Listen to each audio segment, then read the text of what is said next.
ఈ రోజు మనం నేసల్ ఫరంకులోసిస్ గురించి చూద్దాము. Furunculosis is nothing but infection of hair follicle. మనకి నోస్ లో ఏదైతే హెయిర్ బేరింగ్ ఏరియా ఉంటుందో దాన్ని మనం వెస్టిబ్యూల్ అంటాం అనమాట. నేసల్ వెస్టిబ్యూల్ అంటాం. ఈ నేసల్ వెస్టిబ్యూల్ లో వన్ సింగిల్ హెయిర్ ఫాలికల్ కి infection, one of the hair follicle కి ఇన్ఫెక్షన్ వస్తే దాన్ని మనం నేసల్ ఫరంకులోసిస్ అంటాం. సో యూజువల్ గా కాజెస్ చూసుకున్నట్టయితే యూజువల్ గానే మనకి స్టాఫైలోకోకస్ ఆర్గానిజమ్స్ అనేవి నోస్ లో ఉంటాయి. కొన్నిసార్లు మనకి ఇప్పుడు హెయిర్ ఫాలికల్ ఇన్ఫెక్ట్ అయినప్పుడు నేసల్ ఫరంకులోసిస్ అనేది స్టార్ట్ అవుతుంది. అండ్ దీంతో పాటు కొన్నిసార్లు పేషెంట్స్ నోస్ లో హెయిర్ కట్ చేస్తారనమాట, షేవింగ్ చేసుకునేటప్పుడు కానీ అట్లా హెయిర్ ని ఎసెప్టిక్ ప్రికాషన్స్, బ్లేడ్స్ కానీ ఏమన్నా అవి ఎసెప్టిక్ గా ఉన్నప్పుడు అలా కట్ చేసినప్పుడు కూడా హెయిర్ ఫాలికల్ కి అనేది ఇన్ఫెక్షన్ వచ్చి అది 2 days తర్వాత ఫరంకులోసిస్ గా కన్వర్ట్ అవుతుంది. వాళ్ళకి ఇన్ఫెక్షన్ ఎక్కువ అవుతుంది అనమాట.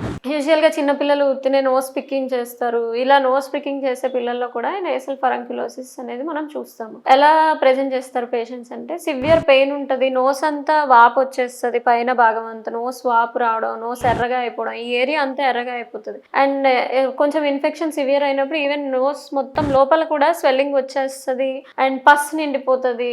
ఫర్దర్ గా furuncle may lead to septal abscess, ఈ ఏరియా అంతా యాబ్సిస్ లాగా పస్ లాగా నిండిపోవడం. So this is further stages. So this is how patient present in nasal ఫరంకులోసిస్.